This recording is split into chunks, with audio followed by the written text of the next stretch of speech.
कितनी देर से घंटी मार रहा हूँ, दरवाजा क्यों नहीं खोला? वो मैं किचन में। आइंदा से 1 घंटी, सिर्फ 1 घंटी बजाऊंगा। अगर दरवाजा नहीं खोला तो अभी बैग तो ठीक से पकड़। अरे आप खड़ी खड़ी मेरा मुंह क्या देख रही है?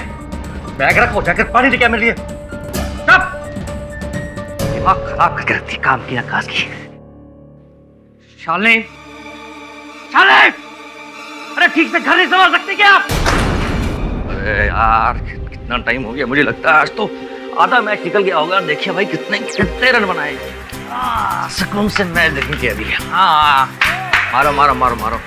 शाबाश शाबाश शाबाश। एक और चौका। मारो मारो मेरे शेरों, शाबाश। खाना तैयार। आउट। मूड खराब कर दिया ना पूरा। थोड़ी देर सुकून से बैठ के मैच नहीं देख सकता? तुम आई और तुम्हारी मनोजत लगी बेचारा सेंचुरी पे था, 1 रन से आउट हो गया। किसी का भला होता नहीं देख सकते तुम?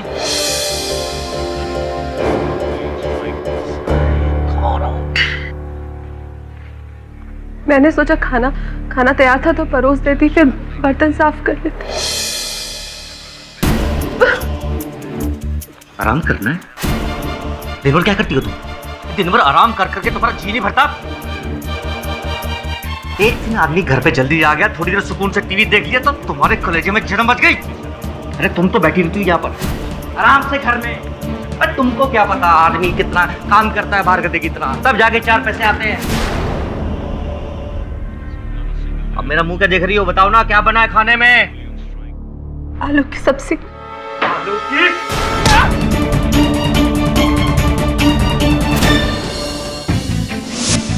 रोना रोना रोना, बस रोना। लगता है आज भी बाहर ही खाना पड़ेगा होटल में जाके। किसी मनोज बीवी मिली, मेरी तो किस्मत फूट गई। अरे नहीं यहाँ आओ। आई।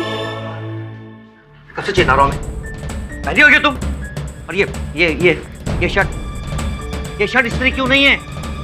मैं भूल गई थी। मैं अभी कर देती। भूल गई थी? भूल गई थी? क्या करना नहीं चाहती? क्या करती हो तुम दिन भर? हैं? अपने कौन से यार के सपने देखती हो तुम? तो किस्मत फूट गई जो मैंने तुमसे शादी कर ली। घुस गई।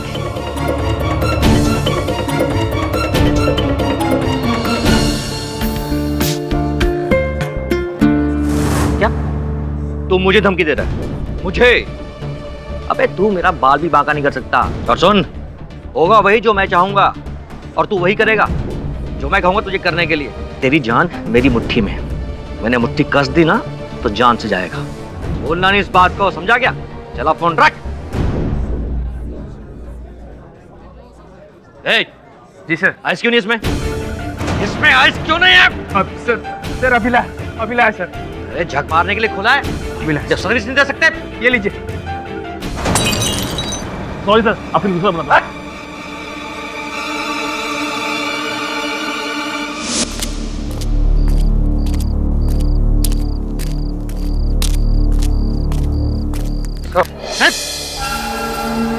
सब बहुत भूख लगी है सब, कुछ पैसा दे दो साहब। अरे भिखारी, तुझे इस पार्किंग लॉट में आने किसने दिया? अबे हट, तो मार खाएगा, हट।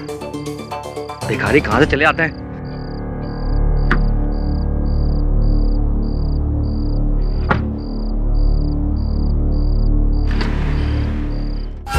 सब तू फिर आ गया? कुछ तो दे दो साहब। जा तू यहाँ से। सब कुछ तो दे दो। भिखारी कहीं का।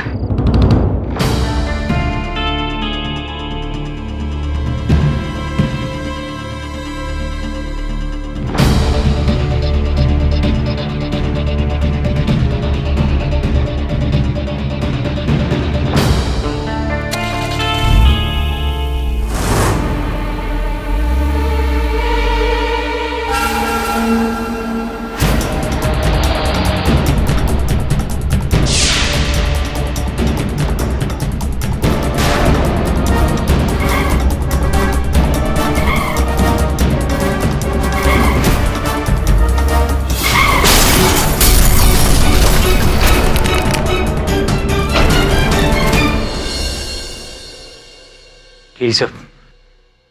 अरे आइए आइए वरुण सर, 12 बजे ऑफिस आ रहे हैं? क्या बात है, आपके चेहरे पर 12 क्यों बजा हुआ है? सर मैं आपसे किसी को मिलवाना चाहता हूँ। मेरे स्कूल के मास्टर जी आए। आई सर। नमस्कार नमस्कार। Sir Bhagirath Desai sir, KD sir. आइए, बिराजिए ना।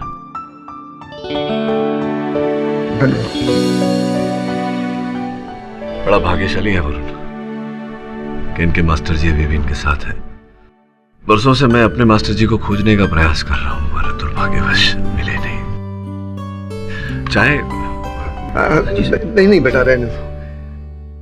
मैं आपसे मदद मांगने आया हूँ। मास्टर जी कहिए ना, क्या कर सकता हूँ? एक्चुअली मास्टर जी गुजरात के जामरावल गांव से आए। इनकी बेटी शालिनी जी पर उनके पति हेमंत त्रिवेदी के खून का इल्जाम लगाया गया है। आपकी सुपुत्री का ससुराल वही है गुजरात में? लगन के बाद मेरी बेटी जमाई जी के साथ रहने के लिए मुंबई में ही आ गई थी, लेकिन मेरी बेटी अपने पति का खून नहीं कर सकती। मास्टर जी कई बार ऐसा हुआ है कि घरेलू झगड़ों में क्रोध के कारण या अकस्मात ऐसी घटना घट जाती है। आपको पूरा विश्वास है कि? मैंने अपनी बेटी को जो संस्कार दिए उन पर मुझे पूरा भरोसा है। मेरी बेटी में बहुत सहन शक्ति, वो ऐसा कदम कभी नहीं उठा सकती, कभी भी नहीं। बचा लीजिए शालिनी को। आप धीरज रखिए मास्टर जी, आपके संस्कारों का आदर करता हूं मैं मिलने चला जाता हूं आपकी सुपुत्री से, और अगर उनके दोषी होने में जरा सी भी शंका है तो मैं अदालत में उन्हें निर्दोष साबित कर दूंगा। आप बिल्कुल निश्चिंत रहिए।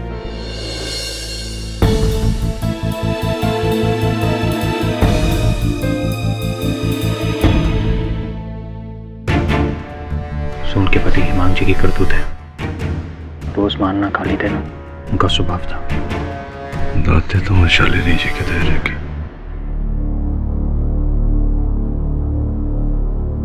शालिनी दीदी, ये मिस्टर केडी पाठक है, शहर के बहुत बड़े वकील हैं। यही आपका केस लड़ेंगे।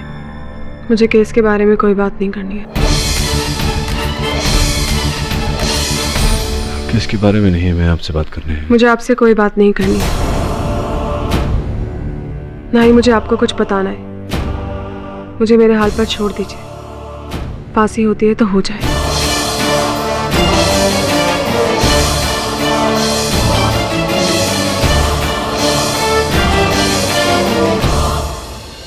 सॉरी सर, इसलिए कह रहा था कि इनसे मिलने का कोई फायदा नहीं होगा। जब पुलिस ने इन्हें गिरफ्तार किया तब भी ये चुप थी, खून का इल्जाम लगा तब भी। लेकिन सर, मुझे पूरा यकीन है ये निर्दोष है।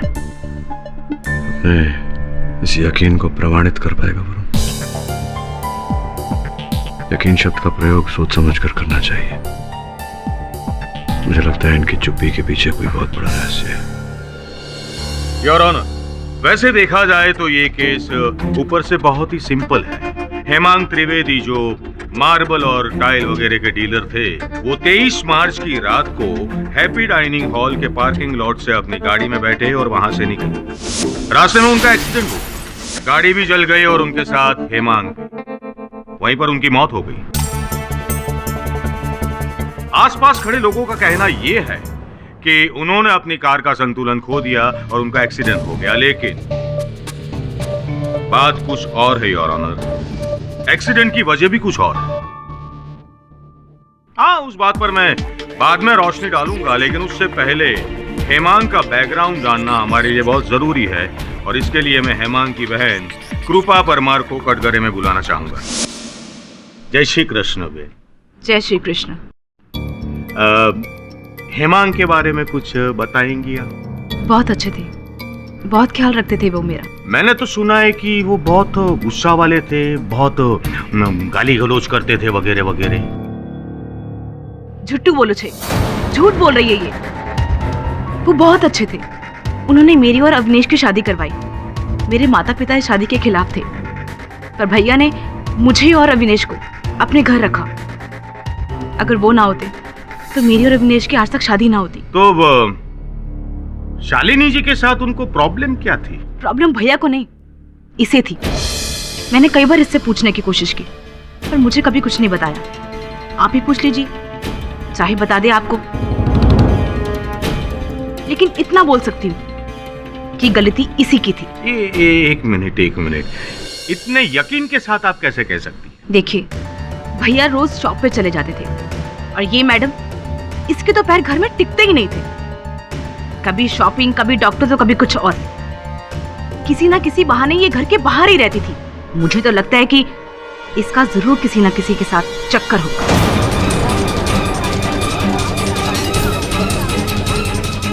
શું વાત કરો છો તમે?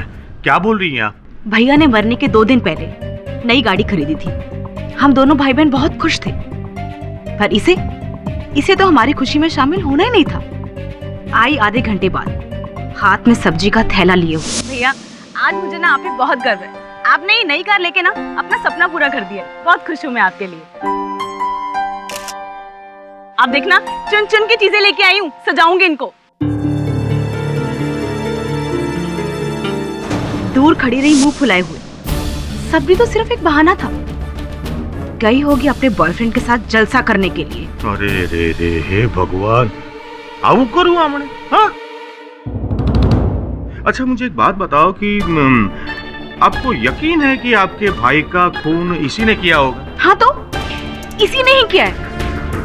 पूरे विश्वास के साथ मुझे पता है, और वो भी पूरी प्लानिंग के साथ।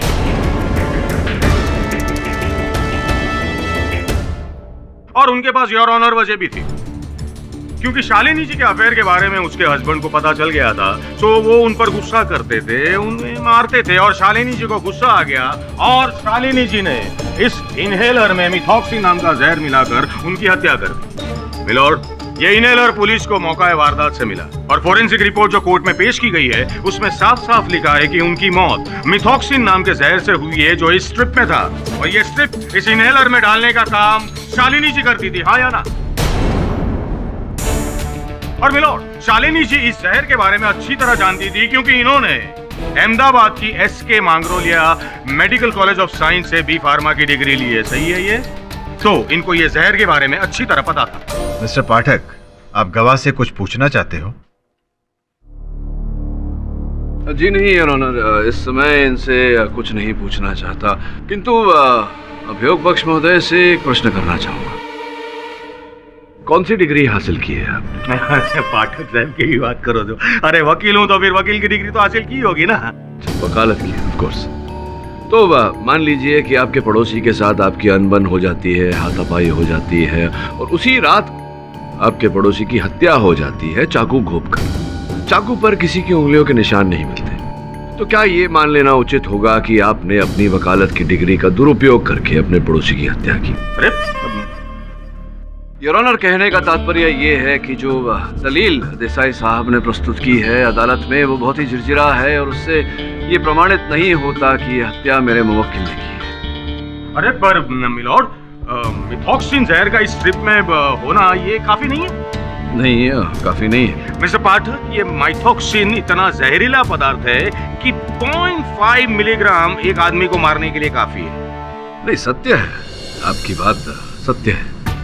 ये बात भी सत्य है कि मेरे मुवक्किल ने अपने पति को वो जहर नहीं खिलाया। योर ऑनर, थोड़ा सा पेचीदा है। माइथॉक्सिन एक ऐसा विष है जिसका सेवन करने से एक अलग प्रकार का रसायन फेफड़ों में पैदा हो जाता है, बच जाता है वहाँ। वही रसायन जो फोरेंसिक्स को मिला हेमांग जी के शरीर में, जिसके कारण वो कह रहे हैं कि उनकी हत्या माइथॉक्सिन से की गई। किंतु हमें ये नहीं भूलना चाहिए योर ऑनर कि वही रसायन अन्य विष का सेवन करने से भी पैदा होता है फेफड़ों में। तो ये पूरी तरह से संभव है कि उनकी हत्या माइथॉक्सिन के कारण न हुई हो, किसी और विष के कारण हुई। मिस्टर पाठक, ये मत भूलिए कि आपके मुवक्किल ने अपना गुनाह कबूल कर लिया है। गुनाह नहीं कबूल किया है। कहाँ कबूल किया? इन्होंने केवल मौन व्रत धारण किया है मिस्टर देसाई। हाँ, क्योंकि वो जानती है कि खून उन्होंने ही किया है। अच्छा, धर्म धुरंधर परम पूज्य मिस्टर देसाई, जय हो आपकी। नहीं, मतलब आपने मेरे मुवक्किल की मन की बात पढ़ ली, यूं ही। एक मिनट मिस्टर पाठक, आपको कैसे पता चला कि उसकी मृत्यु 1 घंटे बाद नहीं लेकिन 30 सेकंड में हुई है? अच्छा प्रश्न पूछा आपने। योर ऑनर, देसाई साहब के प्रश्न का उत्तर देने के लिए मैं सर्वप्रथम भिखारी बिरजू को कटघरे में बुलाने की अनुमति चाहता हूँ। अनुमति है? जी साहब, उस दिन अपन पार्किंग लॉट में भीख मांगने को गया था, और उधर जो आदमी मरा ना साहब, उससे भी अपन भीख मांगा था। तो आपने पार्किंग लॉट में इन व्यक्ति से इनसे आपने भिक्षा मांगी और उसी समय आपने फिर उन्हें वो दवा लेते हुए देखी, फुसफुस वाली दवा, और वो गाड़ी लेके निकले। गाड़ी लेके निकलने के बाद कितने समय के पश्चात, कितने समय बाद वो दुर्घटना घटी उनके साथ?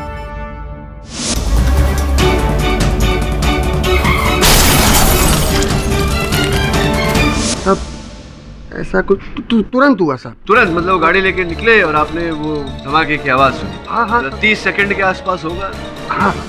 एक मिनट मिस्टर पाठक, तो फिर मुझे ये बताइए कि ये माइथॉक्सिन ये स्ट्रिप में आया कैसे? मिस्टर देसाई, अभी हेमांग जी की हत्या माइथॉक्सिन के कारण हुई या कुछ और?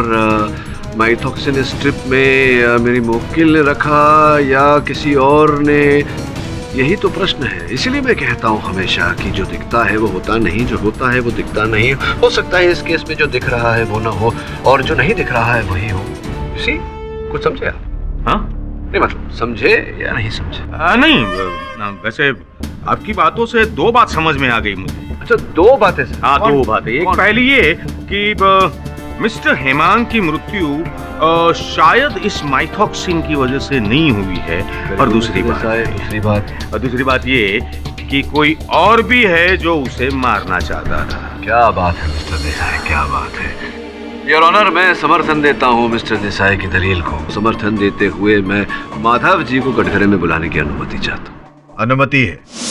हेमांग जी प्राय आते थे आपके रेस्टोरेंट में? जी साहब, पिछले 1 साल से तो आते थे, हफ्ते में 1-2 बार। अच्छा, और जब आते थे तब उनका कोई निश्चित मनपसंद स्थान था बैठने का, या जहाँ स्थान मिल जाए वहीं बैठ जाते थे?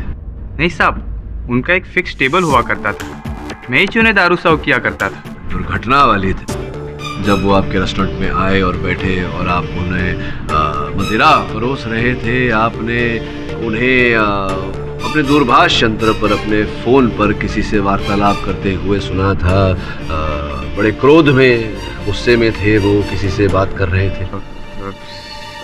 नहीं देखिए, केवल आपने नहीं, आपके अतिरिक्त कई लोगों ने वहाँ उन्हें देखा था क्रोध में बात करते हुए किसी के साथ।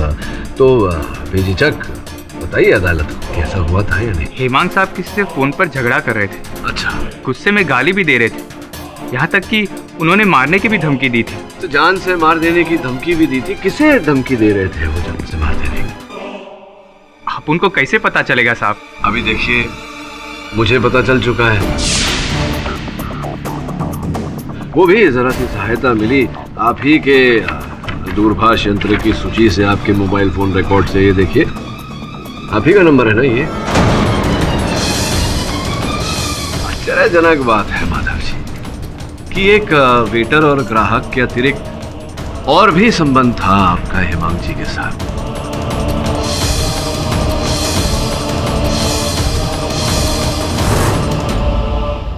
योर ऑनर, हेमांग जी और माधव जी एक ही नंबर पे एक ही व्यक्ति के साथ वार्तालाप करते थे। सोचने वाली बात यह है कि 1 वर्ष पूर्व से हेमांग जी इस नंबर पे वार्तालाप करते थे और कुछ 15 दिन पहले से ही माधव जी उस नंबर पे वार्तालाप करने लगे। जिस व्यक्ति का ये नंबर है your honour, mister Ranjan Prasad ji, वो इस समय यहाँ उपस्थित है। मैं अनुरोध करूंगा अदालत से कि उन्हें अदालत के अंदर बुलाया जाए। इजाजत है। रंजन जी, कृपया अदालत को बताएं कि अपने व्यवसाय के बारे में क्या करते हैं आप? जी, मैं एक बिल्डर हूँ, टार्स और ऑफिसेस बनाता हूँ। सुना है कि आप सरकार से सरकारी भवन बनाने का ठेका लेते हैं, क्या सही सुना है? जी। स्वर्गवासी हेमांग जी के साथ फोन पर वार्तालाप तो होती ही थी आपकी, उसके अतिरिक्त भी प्रत्यक्ष भी मिलना चलता था आपका। हाँ, तो जाहिर सी बात है, मैं एक बिल्डर, वो टाइल्स और मार्बल का डीलर, बिजनेस रिलेशन थे हमारे। तो बस ये कि जो व्यावसायिक संबंध आप कह रहे हैं केवल व्यावसायिक संबंध थे, मेरे पास कुछ और ही सूचना है।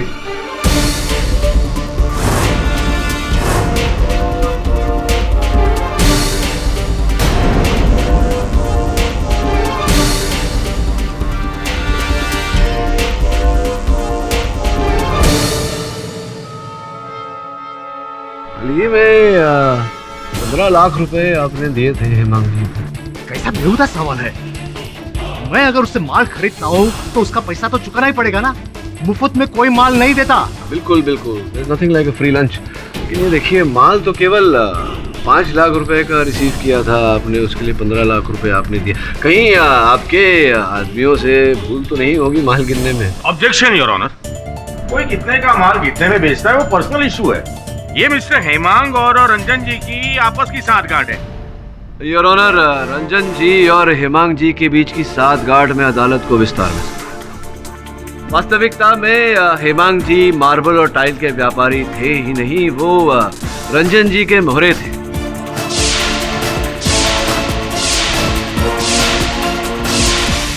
जो माल हेमांग जी इन्हें कौड़ियों के दाम सस्ते में दिलाते थे, वही माल, उसी माल का कई गुना मूल्य बढ़ाकर रंजन जी सरकार को बेचते थे और जो मुनाफा होता था ये दोनों आपस में बांट लेते थे। ये कई वर्षों तक बिना किसी विक्षेप के ये कार्य चलता रहा। फिर अचानक कुछ महीनों पहले दोनों के बीच मनमुटाव हुआ। बात मारने मरने तक पहुंच गई। क्यों रंजन जी, मैं सही कह रहा हूं या मैं सही कह रहा हूं? जी ऐसी कोई बात नहीं थी। अब धंधे में ऐसे छोटे मोटे मनमुटाव तो होते ही रहते हैं। अब इसका मतलब ये नहीं कि हेमांग को मैंने मारा है। इसका मतलब ये थोड़ी है कि जान की धमकी दे दें किसी को। नहीं छोड़िए ना, छोड़िए। ये बताइए, ये जो माधव है, हैप्पी डाइन रेस्टोरेंट का जो वेटर है, उनके साथ बड़ी घनिष्ठ मित्रता हो गई आपकी? मतलब वार्तालाप होती रहती थी आप दोनों के बीच, क्या कारण था? किस बारे में वार्तालाप होती? अब वो मैं एक बार हैप्पी डाइन रेस्टोरेंट में गया था तो वेटर माधव मेरे पास आया और कहने लगा कि वो वेटर की नौकरी छोड़ना चाहता है। कोई अच्छी नौकरी हो तो मैं उससे बताऊं, इसलिए मैंने मेरा फोन नंबर उसे दिया। आपने केवल उसे नौकरी नहीं दिलाई, आपने उसे एक मिनट में देख लूं जरा, 5 लाख रुपए भी दिया आपने। 5 लाख रुपए, क्या बात है। मतलब इतना उपकार आपका एक वेटर पे, आपने न केवल उसे नौकरी ढूंढ के दी, आपने 5 लाख रुपए उसके अकाउंट में ट्रांसफर भी किए। क्यों?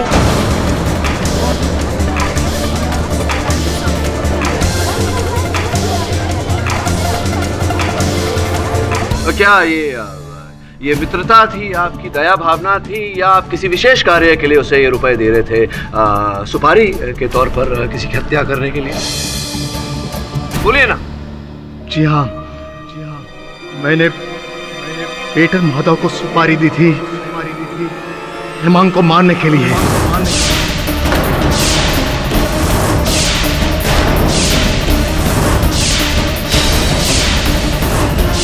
हेमांग ने मेरा जीना हराम कर दिया था।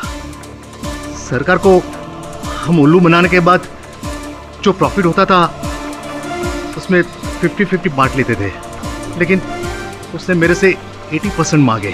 हेमांग, ये मत भूलो कि ये काम मैं और तुम साथ में कर रहे हैं, इसलिए इन पैसों पे मेरा भी बराबर का हक बनता है। हक? रंजन प्रसाद, तो कहां जाके हक जिताओ? पुलिस स्टेशन में या जेल में बैठ कर? नहीं, घबराने की कोई बात नहीं। तुम कहो तो मीडिया को बता देते कि रंजन प्रसाद जी कितने का पैसा लेते हैं और कितने का मटेरियल डालते हैं। ये तो मेरी कंपनी के नाम से जाता था ना, बदनामी मेरी होती। मजबूरन मुझे उसे 80% देने पड़े और कोई रास्ता नहीं था मेरे पास। रास्ता मिलता ही आपने उसे रास्ते से हटा दिया।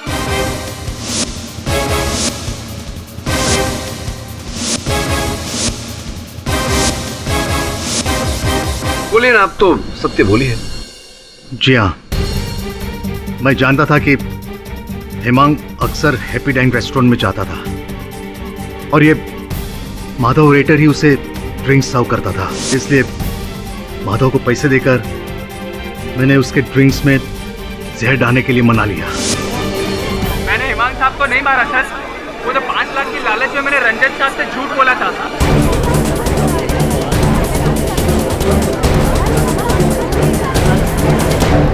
साहब, ये सच है कि मैंने हेमांग साहब के ग्लास में जहर मिलाया था, लेकिन उस ग्लास में से दारू पीने से पहले उन्होंने गुस्से में आकर वो ग्लास तोड़ दिया था साहब।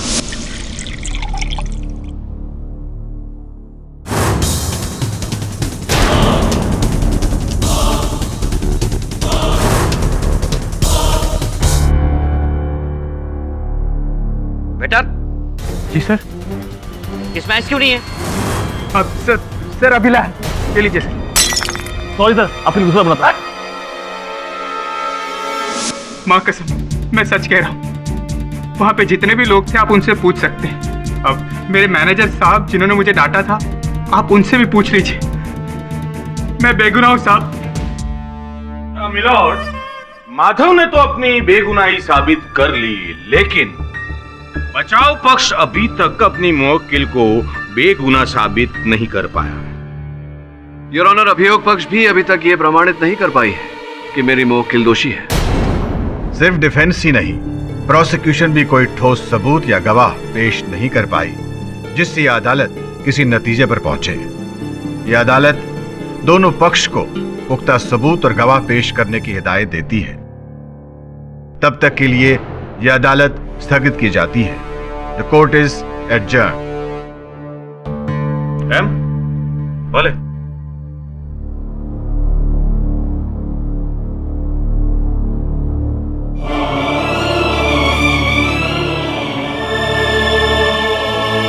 शालिनी जी के मन में कोई ऐसी बात दबी है जो मैं पढ़ नहीं पा रहा।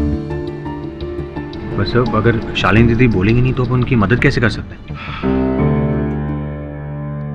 तुझे शालिनी के घर जाना होगा। शालिनी दीदी के घर? पर वो क्यों? क्योंकि वो हेमांग का भी घर था। लेकिन हाँ सर, लेकिन मुझे वहां ढूंढना क्या होगा? सर मुझे सवाल ही नहीं पता और आप मुझे जवाब ढूंढ कर लाने को कह रहे हैं। कभी कभी उल्टा भी सोचना चाहिए। तू वहां से मुझे उत्तर ला कर दे, मैं उन उत्तरों को उनके तद अनुप्रिय सवालों के साथ जोड़ूंगा, प्रश्नों के साथ जोड़ूंगा। समझिए? Hi sir. क्या ले आए? सर कौन सी चीज इंपॉर्टेंट है कौन सी नहीं, कुछ समझ में नहीं आ रहा था, इसलिए सब कुछ ले आया। हत्या किसने की, कैसे की गई और क्यों की गई? अगर इन वस्तुओं में से एक भी प्रश्न का उत्तर मिल गया तो इस केस की अगली कड़ी तक पहुंच जाएंगे। सर ये देखिए, हेमांग जी और उनकी नई गाड़ी। वैसे पति की नई गाड़ी खरीदने पर शालिनी जी के मुख पर इतनी प्रसन्नता नहीं दिख रही। इतना मार खाने के बाद कोई कैसे खुश रह सकता है सर? बेचारी शालिनी दीदी। ये क्या है? कृपा गाड़ी में एयर फ्रेशनर लगा रही है, इनके मुख पे अधिक प्रसन्नता दिख रही है।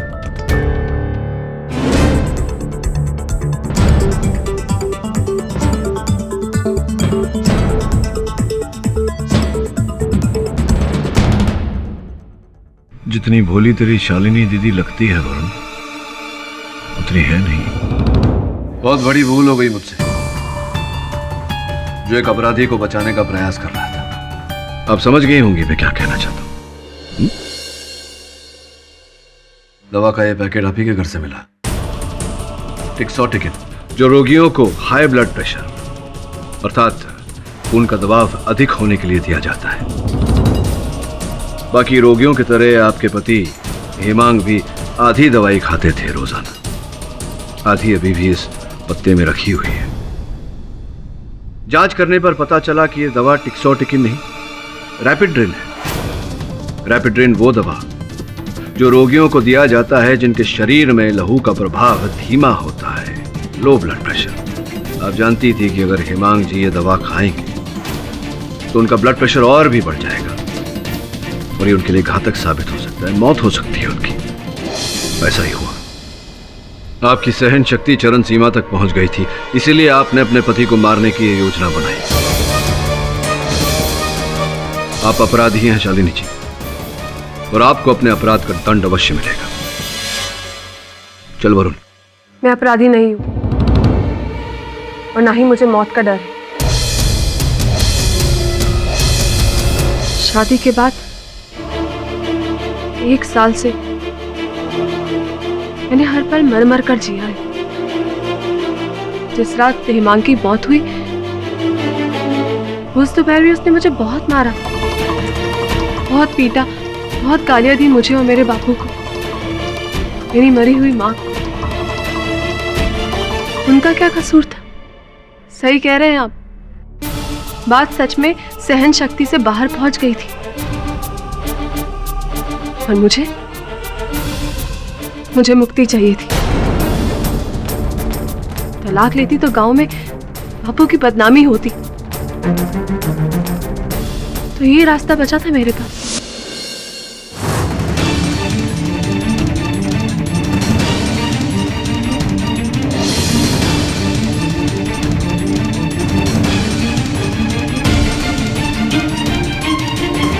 अब तुम फिर कभी मुझे जानवरों की तरह नहीं मारोगे। ये गोली तुम्हारे अंदर के राक्षस का इलाज करेगी। 1 साल सा है तुम्हें, 1 रात और सही। क्या फायदा ऐसी पत्नी का जब घर में खाना भी ना मिले। अरे अब मेरा इनहेलर कहाँ रह गया? अरे आओ पनवती, मेरा इनहेलर लेके आओ। पता चला इसके चक्कर में होटल भी बंद हो गई, खाने को ना मिला कुछ। जल्दी आओ ना।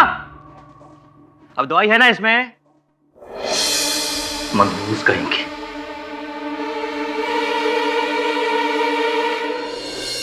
एक्सीडेंट की खबर मिलने के बाद मैं फौरन हॉस्पिटल पहुंची। इससे पहले कुछ समझ पाती, पुलिस ने मुझे गिरफ्तार कर लिया था और मैंने अपने आप को अपने नसीब के हवाले कर दी। आप झूठ बोल रही हैं। आपने पूरी गोली बदल दी थी। घर से निकलने से पहले हिमांग जी ने आधी गोली खाई और आधी गोली पैकेट में रख दी। मैंने आधी गोली ही रखी थी। सच बोल रही हैं ये। अगर पूरी गोली रखनी होती तो पत्ते के पीछे का फॉइल तोड़ना होता, लेकिन ये टूटा हुआ नहीं है, आधी गोली रखी थी इन्होंने। मैं मानती हूँ मैंने हिमांग को मारने का प्लान बनाया था, लेकिन उसकी मौत मेरे प्लान से नहीं हुई है। वो गोली अभी भी इस पैकेट में मौजूद है। हत्या की योजना बनाना दंडनीय है और हत्या के बारे में सोचना पाप है। इसीलिए तो मैं अब तक चुप थी। हाँ, पहले से ही लग रहा था कि आपकी इस चुप्पी के पीछे कोई कारण अवश्य है। सही था मैं। योर ऑनर, इस सुनवाई के प्रारंभ में मैं एक बात स्पष्ट कर देना चाहता हूं। मेरी मुवक्किल शालिनी जी ने अपने पति को मारने का षड्यंत्र रचा था।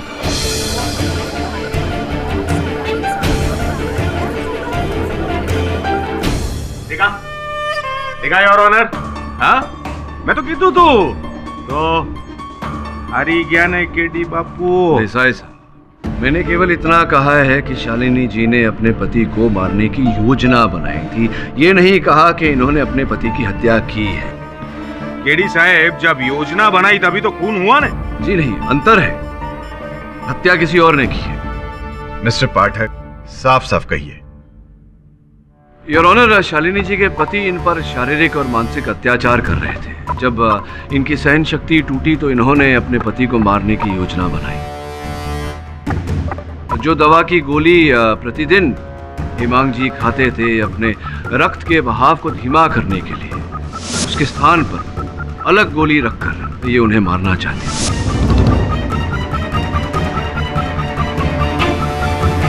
लेकिन वास्तविकता ये है योर ऑनर कि उस गोली के कारण उनके पति की मृत्यु नहीं हुई। पापी हत्यारन, तू मेरे भाई को मारना चाहती थी। तुझे तो जल्दी आग में धकेल देना चाहिए। ऑर्डर ऑर्डर, बैठ जाइए आप। योर ऑनर, शालिनी जी निर्दोष हैं ये साबित करने के लिए, प्रमाणित करने के लिए मेरे पास साक्षी भी हैं और साक्ष्य भी। मिस्टर पाठक, आप जानते हो खूनी कौन है? जी योर ऑनर, मैं भी जानता हूं और शालिनी जी भी जानती हैं।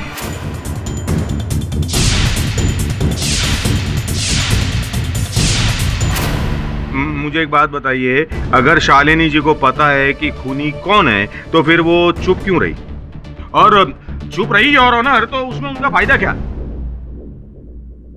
योर ऑनर, जिस दुकान से शालिनी जी अपने पति के लिए दवा मंगवाती थी, उस दुकान के डिलीवरी बॉय राजू को मैं कटघरे में बुलाने की अनुमति चाहता हूँ। राजू भाई, जिस दुकान से शालिनी जी दवा मंगवाती थी, आप उसी दुकान में काम करते हैं? जी सर। तो जब जब शालिनी जी दवा मंगवाती थी, आप ही दवा पहुंचाने जाते थे इनके घर? जी शायद सर, एक्चुअली बहुत जगह मैं डिलीवरी देने जाता हूँ तो ठीक से मुझे याद नहीं। ये याद है कि जिस दिन घटना हुई उस दिन जब वो इनहेलर की पट्टी मंगवाई थी शालिनी जी ने, आप गए थे या नहीं, याद होगा आपको? सर मैंने अभी आपसे कहा मुझे ठीक से कुछ याद नहीं है।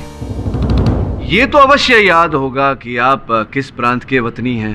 गुजरात, गुजरात में कहाँ? जामरावल गांव। जामरावल गांव, अरे अद्भुत बात है। शालिनी जी भी वहीं की है।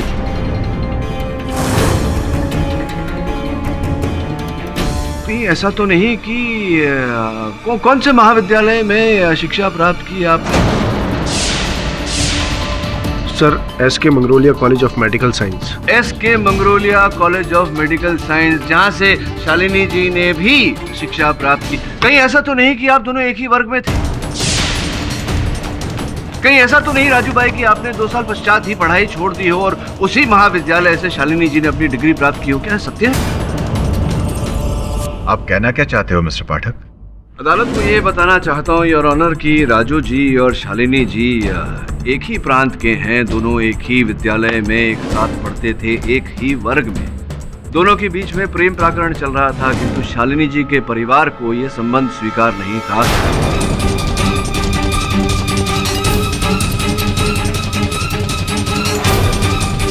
और यही कारण था योर ऑनर के शालिनी जी ने राजू के साथ अपना संबंध तोड़ा, हेमंत त्रिवेदी के साथ प्यार रचाया और यहाँ मुंबई चली आई रहे।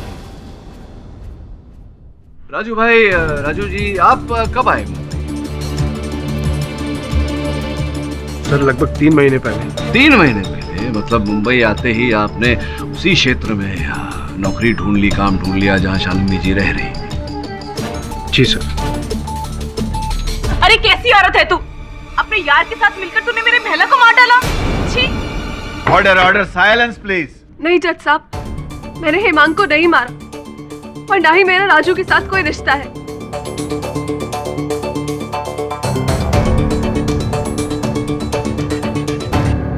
जब राजू पहली बार मेरे घर आया था तब भी मैंने उसे यही कहा था कि अब उसका और मेरा कोई रिश्ता नहीं और वो यहाँ से चला जाए।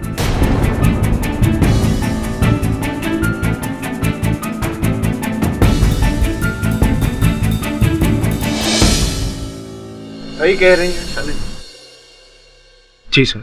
इन्होंने आपको कहा कि आप इनसे दूर रहें, पर आप माने नहीं बात को। जिस दिन शालिनी जी ने आपकी दवा की दुकान से वो पट्टी मंगवाई थी, आपने ऐसी पट्टी बनवाई जिसमें मिथॉक्सिन जहर मिला हुआ था और वही पट्टी आपने जाके इन्हें दी ताकि इनकी पति की मृत्यु हो जाए।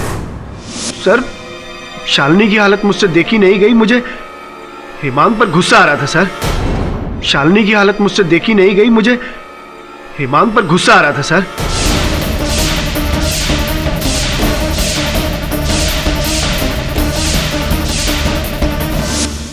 शालू, ये तुम्हारी दवाइयाँ। शालू, ये सब क्या है? तुम्हारा पति आदमी है, जानवर है? राजू जाओ यहाँ से। अरे मार डालेगा तुम्हें एक देने से। तुम चलो मेरे साथ, चलो चलो ना। देखो मेरी बात सुनो, मैं प्यार करता हूँ तुमसे, तुम भी मुझसे प्यार करती हो ना? राजू तुम जाओ यहाँ से। मेरे सवाल का जवाब नहीं, तुम समझो। शादीशुदा में अब भूल जाओ मुझे राजू, और दोबारा यहाँ पर मत आना। तुम्हारा मेरा कोई रिश्ता नहीं है। शालू, एक बार मेरी बात सुनो, सुनो ना। सर, मैं शालू से प्यार करता हूँ, बस इसीलिए उसे बचाना चाहता था सर। लेकिन आपने तो फंसा दिया शालिनी जी को। मतलब आप हत्या करने के बाद पुलिस के सामने आत्मसमर्पण भी कर सकते थे, लेकिन ये जानते हुए कि शालिनी जी पर हत्या का आरोप लगा है, आपने ऐसा नहीं किया। यही है प्रेम, प्यार आपका। लेकिन शालिनी को जब यह पता था तो ये चुप क्यों नहीं? क्या बताती मैं जज साहब? यही कि मेरा पुराना प्यार मेरे पति का हत्यारा है। आप सोचिए, ये बात अगर मेरे गांव पहुंचती तो मेरे बापू का क्या होता? गांव वाले तो उन्हें ताने मार मार कर मार ही देते ना। मर जाते मेरे बापू।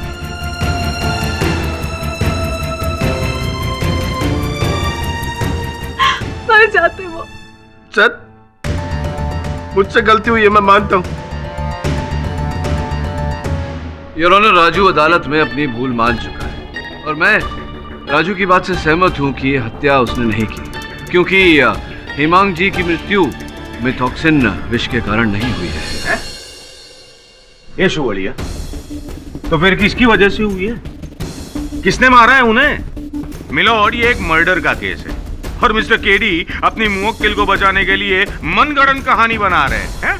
आपके पास शालिनी के खिलाफ कोई सबूत या गवाह है?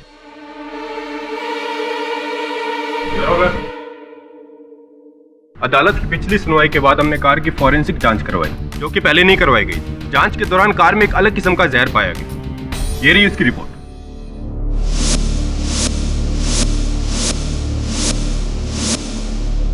जैसा कि मैंने पिछली सुनवाई में स्पष्ट किया था योर ऑनर कि हेमांग त्रिवेदी जी की मृत्यु मिथॉक्सिन जहर के कारण नहीं योर ऑनर, बेस्टोसाइड नामक जहर के कारण हुई है। वो जहर जो केवल 30 सेकंड में अपना काम कर जाती है।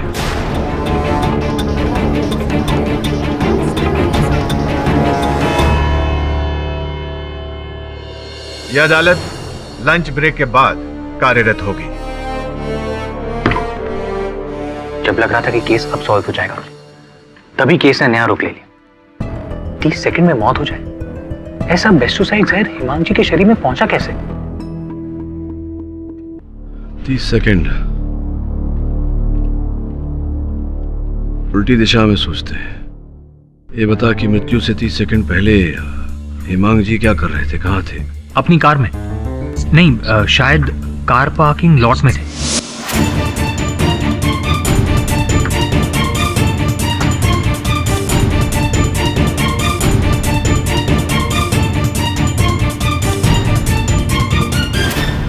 गाड़ी स्टार्ट की, निकल गए तो और भी कुछ किया होगा, कांच ऊपर किए होंगे, एसी चलाया होगा, इत्यादि इत्यादि इत्यादि। Right sir. जो तस्वीरें ली थी हेमांग जी ने अपने कैमरा पे,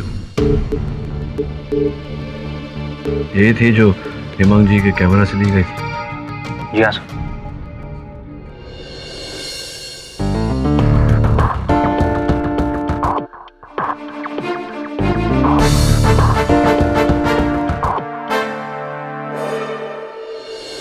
विचित्र बात है यार, एक व्यक्ति की हत्या करने के लिए 4 व्यक्ति तत्पर हो गए। बहुत कुकर्म किए होंगे हेमांग जी ने, जो इन लोगों के मन में उनके लिए इतनी घृणा पैदा हो गई। सर्वप्रथम राजू, जिसने इनहेलर की दवा में विष मिलाकर उन्हें मारने का प्रयास किया। द्वितीय वेटर माधव, जिन्होंने उनके शराब में विष मिलाकर उन्हें मारने का प्रयास किया। तीसरी उनकी अपनी पत्नी शालिनी। और चौथा को?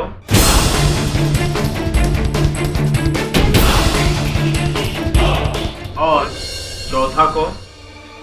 चौथा नहीं देसाई साहब, चौथी वो योर ऑनर जिसने बड़ी चतुरता से हेमांग जी को मारने का षड्यंत्र रचा और सफल भी हुई।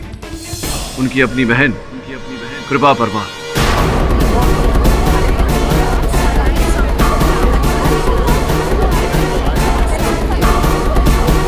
Order order, silence in the court please. मुझे क्यों? मैंने क्या किया है? ये बताइए कृपा जी कि आपके भाई साहब ने जब नई गाड़ी खरीदी, आप बधाई देने गई थी? हाँ तो यूं ही गई थी खाली हाथ, या भेंट इत्यादि उपहार इत्यादि लेकर गई थी? सॉफ्ट टॉयज दिए थे गिफ्ट में। आप देखना, चुन चुन के चीजें लेके आई हूँ, सब सजा देती हूँ। सॉफ्ट टॉयज और तकिए भी दिए थे, हालांकि 2 तकिए दिए थे। 2 तकिए दिए जी। और क्या? और कुछ भी नहीं? नहीं, याद कीजिए, याद आएगा। वो एयर फ्रेशनर। हाँ, वो आपके भाई साहब नई गाड़ी खरीदने की खुशी में उस दिन चित्र खींच रहे थे सबका। जी दिया था। और एक चित्र में आप वो एयर फ्रेशनर गाड़ी की एसी में लगाती हुई दिखाई दी। तो वो एयर फ्रेशनर आपने उसी दुकान से खरीदी थी जहां से बाकी वो सॉफ्ट टॉय, तकिए इत्यादि वहीं से लिया था? जी। तो उस एयर फ्रेशनर में आपने बेस्टोसाइड नामक जहर कहां से डाला? ऐसा कुछ भी नहीं है, कोई जहर वहर नहीं था उसमें। जहर था कृपा। और ये मैं नहीं कह रहा हूँ, जज साहब की मेज पर जो फोरेंसिक्स की रिपोर्ट रखी हुई है, फोरेंसिक्स डिपार्टमेंट ने गाड़ी की जांच करने के बाद, उस एयर फ्रेशनर की जांच करने के बाद उसमें बेस्टोसाइड नामक जहर के अंश पाए हैं। आप ही लाई थी एयर फ्रेशनर, आप ही ने लगाया था। आप जानती थी कि आपके भाई को एज़मा है और वो एसी का उपयोग करते हैं। अब स्पष्ट है कि एसी का उपयोग करने के लिए गाड़ी के कांच ऊपर करने पड़ते हैं। आप जानती थी कि जैसे ही एसी चलेगा पेस्टिसाइड उनकी गाड़ी में एकत्रित होगा, और उन्हें एज़मा तो था ही, उन्हें दिल का दौरा पड़ेगा 30 सेकंड के अंदर और वो परलोक सिधार जाएंगे। आप पर कोई संदेह नहीं करेगा। लोग ये कहेंगे कि दिल के दौरे के कारण आपके भाई साहब की मृत्यु हुई।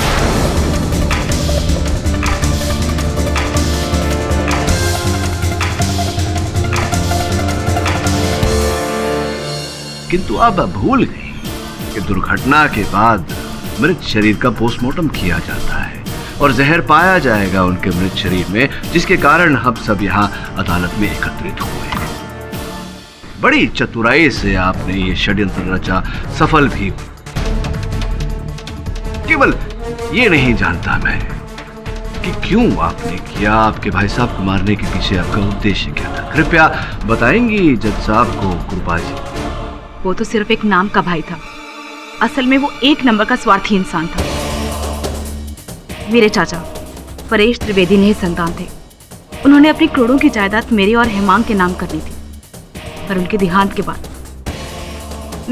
बाद मुझे ये पता चला कि सारी जायदाद हेमांग के नाम कर दी गई थी। देखो बेटा, अगर आज मैं तुम्हें ये सारी बात नहीं बताऊंगा तो ये ठीक नहीं होगा। दरअसल जैसा तुम सोचती हो वो पूरा सच नहीं है। ये ठीक है कि परेश ने हेमंत के नाम प्रॉपर्टी की, लेकिन बेटा पहले वो तुम दोनों को आधा आधा देना चाहते थे। पर क्या, बोलिए ना। बेटा हेमंत हर 15 दिन पे गुजरात जाता था परेश के घर पर, और वहाँ उसने उसको न जाने क्या पढ़ाया कि उसने अपने मरने से कुछ दिन पहले मुझे बुलाया और नया विल बनाने के लिए। उसी दिन मैंने ठान लिया कि इसे मैं जान से मार दूंगी।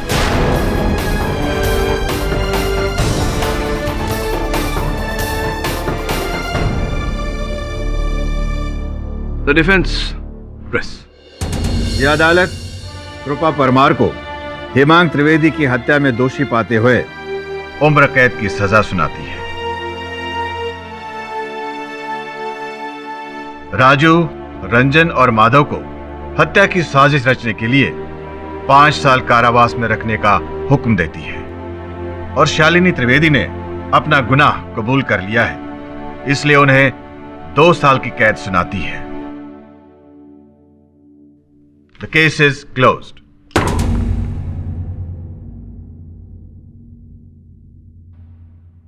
देसाई साहब जी, आपके घर का पता जरा मुझे एसएमएस कर दीजिएगा। क्यों? क्या है कि ये जो बार बार आप चिपकाते रहते हैं, थूक से बड़ी गंदी आदत है। मैं आपको गोंद की बोतल भेजूंगा, वो एक ही बारी में चिपक ही जाएगा। क्यों है? ठीक कह रहा हूँ। और भी दिलचस्प कहानी देखने के लिए हमारे चैनल को सब्सक्राइब करें और बेल आइकॉन दबाना न भूलें।